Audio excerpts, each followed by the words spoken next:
জাসপ্রীত বুমরার সাথে টক্কর দিয়ে 2024 আইপিএলে পাপল ক্যাপের অধিকারী হয়েছিলেন মুস্তাফিজুর রহমান। অথচ সেই মুস্তাফিজুর রহমান 2025 আইপিএলে নিলামের দল পেল না। এটা কি বাবা চায়? এটা কিভাবে সম্ভব যে মুস্তাফিজুর রহমান তার স্লোয়ার কাটার দিয়ে 2024 আইপিএলে চেন্নাই সুপার কিংসের দুর্দান্ত সার্ভিস দিয়েছে, পারফরমেন্স করেছে। বিশেষ করে তার প্রথম ম্যাচে ব্যাঙ্গালোর বিপক্ষে সে 4টি উইকেট নিয়েছে। মাত্র 2 ওভারে 4টি উইকেট নিয়েছে, তা আবার সে 4টি উইকেট খুবই গুরুত্বপূর্ণ উইকেট। তার এই গুরুত্বপূর্ণ উইকেট ছিল, সে সেখানে প্লেয়ার অফ দ্য ম্যাচে হয়েছে, প্রথম ম্যাচে প্লেয়ার অফ দ্য ম্যাচ। এবং সেই মুস্তাফিজুর রহমানকে নিলামের আগে রিটার্নের তালিকায় রাখেনি চেন্নাই সুপার কিংস, তাকে ছেড়ে দিয়েছিল আইপিএল নিলামে। অনেকেই ভেবেছিল যে আইপিএল নিলাম থেকে এই মুস্তাফিজুর রহমানকে দলে ভিড়াবে এই চেন্নাই সুপার কিংসেই, কিন্তু চেন্নাই সুপার কিংস তাকে দলে ভিড়ায়নি। সে শেষ পর্যন্ত আনসোল্ড হয়ে গেছে। যে মুস্তাফিজুর রহমান 2024 আইপিএলে মাত্র 9টি ম্যাচ খেলে 14টি উইকেট শিকার করেছে।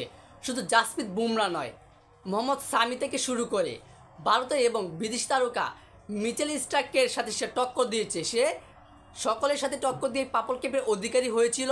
এবং সে যখন এনইসু তার শেষ হয়েছে, বাংলাদেশ ক্রিকেট বোর্ড যখন তাকে শেষ সময় ছাড়পত্র দিয়েছে, সেই ছাড়পত্র শেষ এসে যখন বাংলাদেশে ফিরছিল, তখন সে যৌথভাবে সর্বোচ্চ উইকেট শিকার ছিল 9 ম্যাচ খেলে 14টি উইকেট নেওয়ায়। তার পাশে ছিল জাসপ্রীত বুমরা।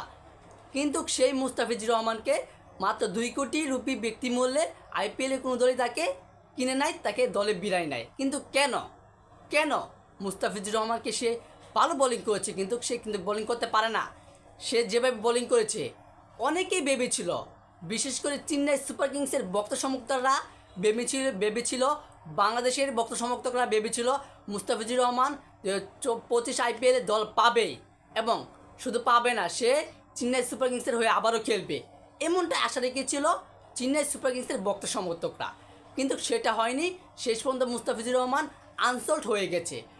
তাকে কোনো দলেই কিনে নেয়, কোনো দলে সে পায়নি, তাকে কোনো দলেই কিনতে চায়নি। কিন্তু কেন? তার প্রতি কোনো দলে আগ্রহ দেখায়নি।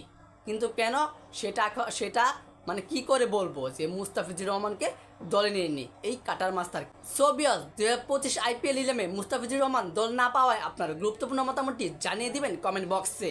ধন্যবাদ।